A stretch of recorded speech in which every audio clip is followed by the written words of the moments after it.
Hello all. In the previous period, we have seen the chit-chat activity of World Heritage. We have seen the World Heritage are declared by the World Heritage site, the places which are very important for the human being culturally as well as naturally. So, when we are going to see the World Heritage, first upon have a quick glance on the UNESCO, as we have done in the previous period also. UNESCO is a United Nations Educational, Scientific and Cultural Organization. We can see the picture of UNESCO here, that is UNESCO works for all over the world. So, World Heritage Sites are determined by the UNESCO. Which sites are called World Heritage Sites? The places that are significant culturally as well as naturally.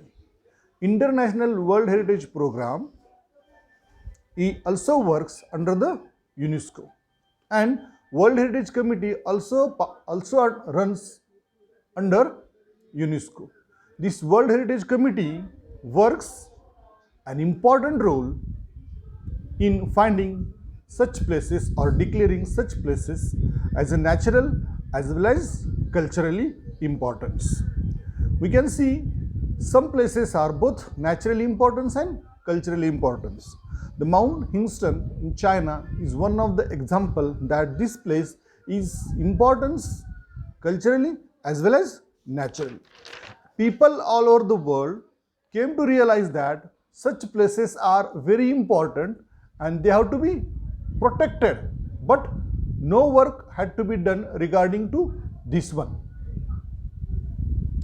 Even everywhere, in every aspect, the people realize the importance of doing such kind of work, that some committee should be there, some organization should be there which work to protect such kind of places for the future generation mankind.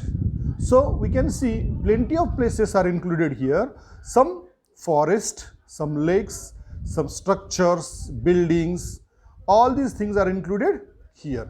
So when we go to the history of such kind of historical places, we can see, as I already mentioned, तसे सांगितल्याप्रमाणे याच्यावर चर्चा भरपूर झाली, परंतु प्रत्यक्ष कामाला मात्र काही सुरुवात झाली नाही आणि हे काम सुरुवात करण्यासाठी 1950 उघडावं लागलं. मग काय झालं 1950 नंतर की in 1954 we can see in this picture there is a dam.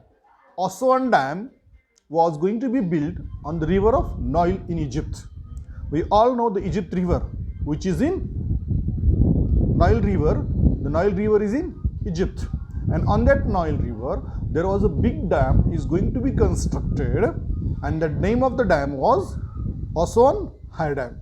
And because of that big dam, plenty of temples like, we can see the temple here in this picture also.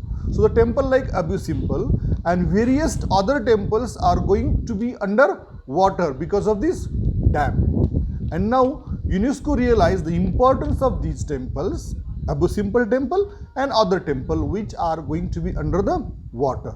So in 1959, UNESCO started a new movement, the movement to remove these temples from one place to another places to the higher position, and estimated that expenditure of that project was 80 million American dollars, which was very high in that age. So the UNESCO appealed all the people all over the world to raise the fund to remove these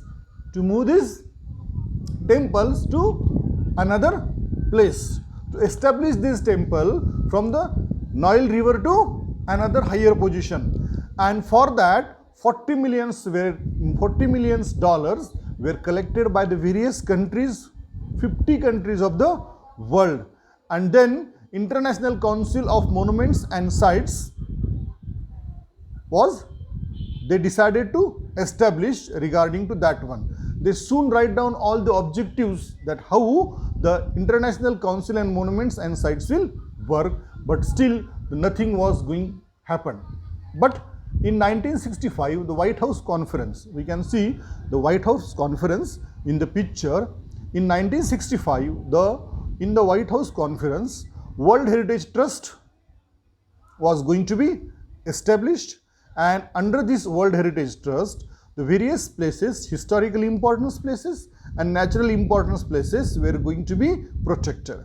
In 1968, International Union of Conservation of Nature have established some kind of objectives how they are going to protect such places.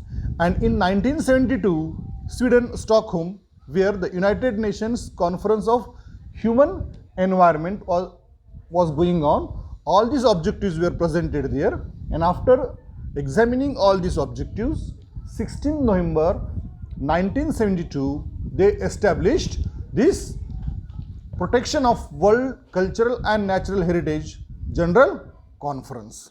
And this General Conference, later on we can see, changed into World Heritage Committee.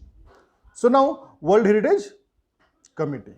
Now they established a World Heritage Committee to protect such kind of places. So they decided that what kind of places are going to be going to define which are going to protect as a historical importance as well as natural importance. So they established a committee. The committee meets once in a year. Who will be the member of committee? The representative from 21 state parties all over the world. The World Heritage Center's General Assembly will collect for 6 years. The members will elected for the 6 years by the World Heritage Center General Assembly. And what will these people do?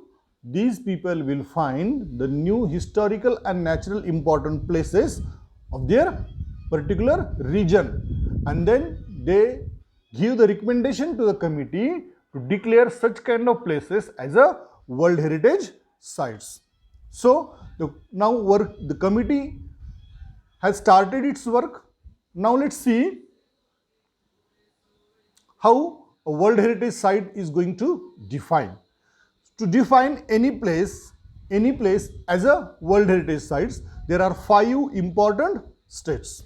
Suppose the first step is to make a detailed list.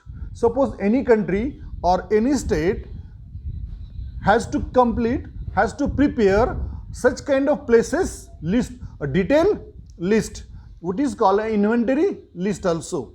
So inventory list is very important.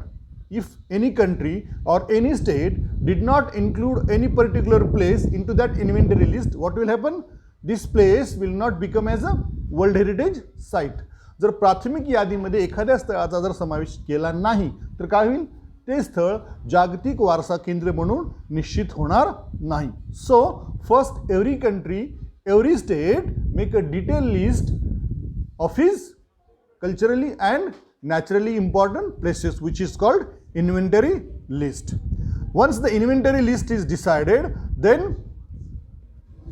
from that inventory list, every country is going to select the site, which sites they are going to nominate, which sites they are going to give to the World Heritage Committee. So they select the sites and give to the next step.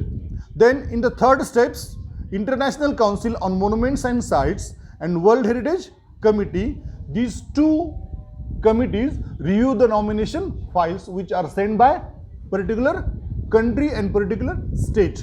आणि ही जी committee आहे कोणत्या? International council of monuments and site and World heritage committee, या 2 कमिट्या आलेल्या सगळ्या नामांकन फाईलचं परीक्षण करतात आणि परीक्षण केल्यानंतर ते काय करतात? Recommendation to the world heritage Committee. चौथं काय म्हणले? यातल्या चांगल्याच ज्यांना योग्य वाटतात त्या फाईल्स कुठं पाठवतात त्यांनी?